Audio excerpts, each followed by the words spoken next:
Some of the most iconic movie moments, totally improvised. In The Dark Knight, when Joker walks away from the hospital, the explosion doesn't go off on time. That confused look from Heath Ledger, 100% real. He stays in character, taps the detonator again, and boom! Pure chaos, pure brilliance.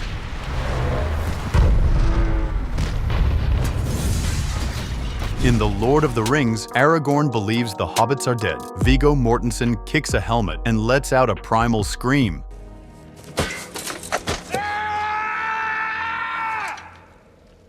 That scream? Not acting. He actually broke his toe when he kicked it and still powered through. That's commitment on a whole new level. Viggo actually feeling that pain, he actually turned that into performance. Pirates of the Caribbean, Johnny Depp falls down a flight of stairs. The other actors freeze, thinking it's a blooper. But Depp? He never breaks character. Captain Jack Sparrow just rolls with it. What was a mistake turned into an iconic scene? The most savage improvised lines in movies? Let's talk chaos on set. During Fast and Furious, Dwayne Johnson dropped a wild line on Jason Statham. "I'm gonna knock your teeth so far down your throat, you'll have to stick a toothbrush up your ass to brush them." Statham couldn't keep it together and broke character instantly.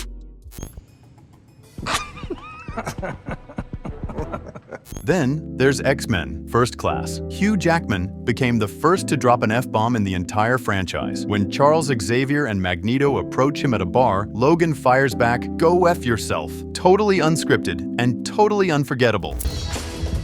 Excuse me, I'm Eric Lensher. Charles Xavier. Go f yourself. But the most savage line? Back to Fast and Furious. Tyrese Gibson tells Ludacris, "You better hide your baby oil." Luda fires back without missing a beat. "You better hide that big-ass forehead." The cast lost it, and so did we. Hey, Mia, you better hide your baby oil. I'm just playing. You better hide that big-ass forehead. I was just joking. Whatever. Some of the greatest movie moments, totally unplanned. In Caddyshack, Bill Murray mutters, "It's in the hole," after a golf shot, completely improvised. It's chaotic, weird, and legendary, just like the man himself. It looks like I'm a wreck. It's in the hole! It's in the hole! Hey, young fella. Then there's Dumb and Dumber, where Jim Carrey belts out the most annoying sound in the world. Unscripted. The cast's awkward panic? Real. Want to hear the most annoying sound in the world?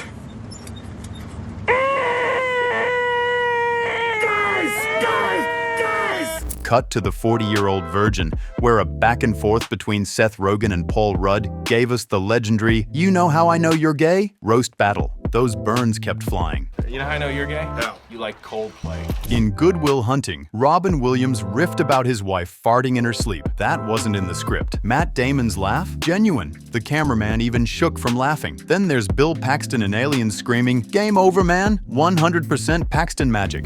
You know, she used to fart in her sleep. Sorry I shared that with you. Need more chaos? In The Producers, Gene Wilder monologues about a dream theater with a soaked crowd, while his co-star keeps it together through the randomness. That's improv gold. Then boom, The Usual Suspects. Benicio del Toro ad-libbing insults in the police lineup? Total freestyle. "Give me the f***ing keys, you f***ing sucker." One actor forgets their line. The rest go feral. The cursing, the chaos, it's cinema history. And then, the Warriors gave us the chilling Warriors. Come out to play. The bottle clink, invented on set. Iconic. How do you top that? The Godfather. Leave the gun. Take the cannoli. That last part? Improvised. It made Clemenza look calm and cold. Leave the gun. Take the cannoli. Or, how about Stand By Me? She hit every branch on the ugly tree. Off the cuff and unforgettable. In Full Metal Jacket, the "young man don't do it" bra scene is chaotic teen awkwardness at its peak, made better by pure improv. And who could forget, "We're gonna need a bigger boat"? Roy Scheider made that up between takes. That line is Jaws. Star Wars time. Leia says, "I love you," and Han shoots back. I know, that wasn't the script. That was pure Harrison Ford. I love you. I know. Then there's The Shining. Here's Johnny. Jack Nicholson just let loose with a late-night TV reference. It stuck. Blade Runner's Tears in Rain monologue? Rutger Hauer rewrote it himself and improvised the delivery. No wonder it hit so hard. And in Midnight Cowboy, that taxi? That wasn't planned. I'm walking here. Dustin Hoffman broke character but made movie history. Singin' in the Rain wasn't all scripted smiles either. Gene Kelly had a fever and still made it magical. Then we hit Taxi Driver. You talking to me? All De Niro, no one else in the mirror, just him and that line. You talking to me? Well, who the hell else are you talking to? Talking to me? Well, I'm the only one here.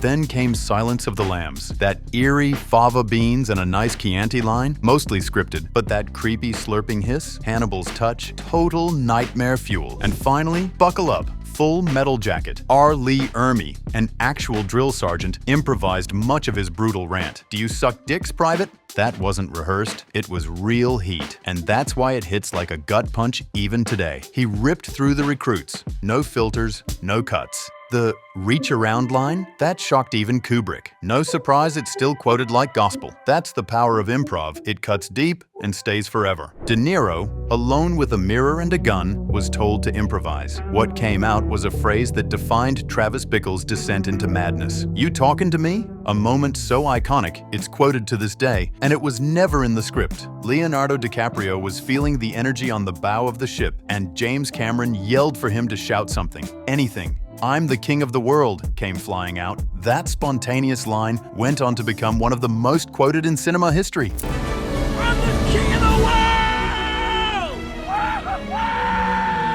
Will Ferrell turned into a Christmas maniac during the Central Park snowball battle. Much of Buddy's energetic chaos was Ferrell going full improv, especially that machine gun-style snowball attack. He made elf energy look real. Heath Ledger's Joker applauding Jim Gordon's promotion was never planned. While filming, Ledger just started slow clapping in that chilling, mocking way, and Nolan kept the cameras rolling. It became one of the most haunting Joker moments ever. Matt Damon brought Private Ryan to life by weaving an emotional story about his brothers, a story he totally made up on the spot. The laughter, the warmth, the nostalgia, it all came from Damon himself, giving the audience a final, touching glimpse into Ryan's soul. Director John Landis let John Belushi go rogue in the cafeteria. The food fight, the zit gag, and every reaction from the cast, completely unscripted. It's Belushi at his gross, unpredictable best, and it's comedy gold. When Depp's Wonka pulls out a cotton swab and taste tests a stranger's ear, yeah, that wasn't in the script. Depp was fully in character, and the bizarre move stayed in. It's creepy, confusing,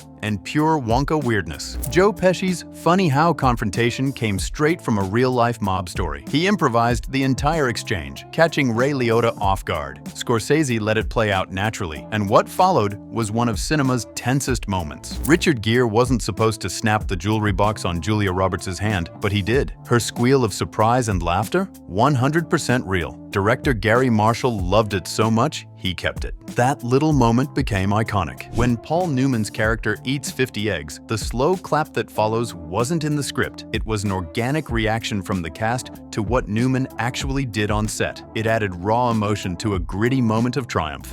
If you loved these movie lores, don't forget to subscribe, smash that like button, and ring the bell so you never miss a celebrity moment that brings the heat. Got a favorite roast we missed? Drop it in the comments. We love hearing from you. Share this video with your squad and keep the savage energy alive. Thanks for watching us stay shady. Stay iconic.